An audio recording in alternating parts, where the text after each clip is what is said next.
அவருடைய சமூகத்தை தேடி வந்திருக்கிறவர்களுக்கு கர்த்தர் பதில் தருவார். இந்த காலவெளியில சோர்ந்து போகாமல் ஜெபிப்போம். அவர் பதில் செய்வார்.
தேடி வந்தவர்களுக்கு பதில் தருவார்.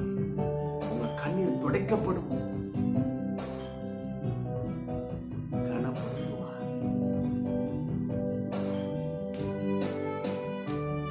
சோர்ந்து போகாமல் ஜெபிப்போமா? சோர்ந்து போகாமல் விதையை விதைப்போம். பதில் உண்டு.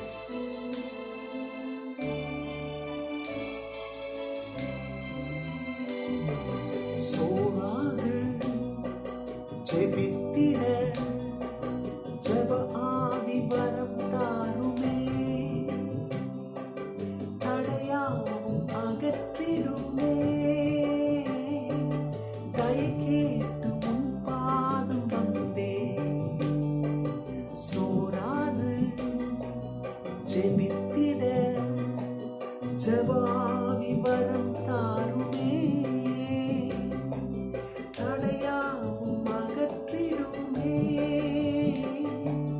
தயை கேட்டு உன் பாதம் வந்தே.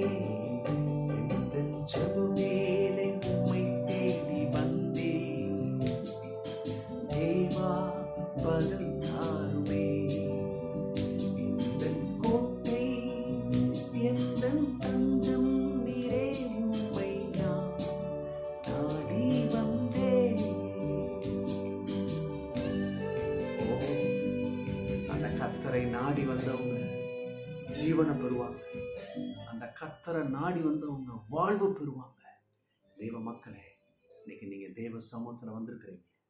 உங்களுக்கு வாழ்வு உண்டு. உங்க வாழ்க்கை அலங்கரிக்கப்படும். சிதைக்கப்பட்டிருக்கலாம், உடைஞ்சு போயிருக்கலாம், கேள்விக்குறி இருக்கலாம், கலக்கம் இருக்கலாம். ஆனால் தெய்வ சமூகம் உங்களையும் உங்கள் குடும்பத்தையும் உங்கள் ஸ்தானத்தையும் அலங்கரிக்கும், ஸ்திரப்படுத்தும் என்பதிலே சந்தேகம் இல்லை. இன்றைக்கும் வேதத்திலிருந்து இந்த வார்த்தை ஆதாரமாக எடுத்து உங்களுக்கு கொடுக்கிறேன். நீதிமொழிகள் 14ஆம் அத்தியாயம் 26ஆம் வசனம். கர்த்தருக்கு பயப்படுகிறவனுக்கு திட நம்பிக்கை உண்டு. ஆமென். In the fear of the Lord is strong confidence. ஆமென். கிறிஸ்தவ ஜீவியம் எதில் அடங்கி இருக்குன்னா அந்த கர்த்தருக்கு பயப்படுற பயம். அதாவது அடிச்சிருவாரு, கண்ணை குத்திடுவாரு, அந்த பயம் இல்லைங்க. இது எப்படிப்பட்ட பயம்னு சொன்னா, இவர் என்னுடைய மனவாளன், இவர் தெய்வம், இவர் கர்த்தர், இவர் எனக்கு சில காரியங்களை, அற்புதமான காரியங்களை ஆயத்தம் பண்ணி வச்சிருக்கிறாரு. நான் அதை கீழ்ப்படிஞ்சு அதை செய்வேன். கர்த்தரை கனப்படுத்துறது தான் கர்த்தருக்கு பயப்படுற பயம்னு வருது. எனக்காக ஜீவனை கொடுத்து என்னை மீட்டெடுத்தாருங்க. வேற யார் செஞ்சா? யார் செய்ய முடியும்? யார் செய்யறதுக்கு ஆயத்தமா இருக்கிறாங்க? இல்லை, இவர் ஒருத்தர் தான் செஞ்சாரு. கர்த்தருக்கு பயப்படுற பயம்னா அவர் எனக்கு ஏற்படுத்தி வைத்திருக்கிறத நான் கீழ்ப்படிஞ்சு செய்யறது, அதில் நான் அவரை கனப்படுத்துறேன் பார்த்தீங்களா, அதுதான் கர்த்தருக்கு பயப்படுற பயம். இதனால என்ன உண்டாகுது? திட நம்பிக்கை உண்டாகுது. இன்னைக்கு பாருங்க, இன்னைக்கு அநேக கிறிஸ்தவ குடும்பங்களில் அவங்களுடைய வேலையில் அவங்களுடைய ஒருவேளை ஊழியம் செய்கிறவங்க இருக்கிறாங்க, குடும்ப ஜீவியம், பிஸ்னஸ் பண்ணுறவங்க, பிள்ளைகளுடைய படிப்பு, பிள்ளைகளுடைய எதிர்காலம், ஒருவேளை திருமண காரியங்கள் தடைப்பட்டு கிடக்கலாம், சில இந்த கற்பத்தின் கனி. என்னன்னா இந்த பாயிண்ட் ஒரு ஸ்ட்ராங் கான்ஃபிடென்ஸ் இல்லை. சில நேரம் கிவ் அப் பண்ணிடுறாங்க. அவ்வளோதான், என்ன செய்யறது, இனினா என்ன நடக்கும், பயந்துடுறாங்க. இவ்வளோ காலம் ஓடுதே, ஏதோ பில்லி சூனியம் கட்டிருக்குதா, ஏதோ தடை இருக்குதா, இல்லை இது நடக்கிறதுக்கு வாய்ப்பே இல்லையா, இப்படி போயிடுது எண்ணம், அப்படி கொஞ்சம் பேக்வேர்டு போய்கிட்டு இருக்கு.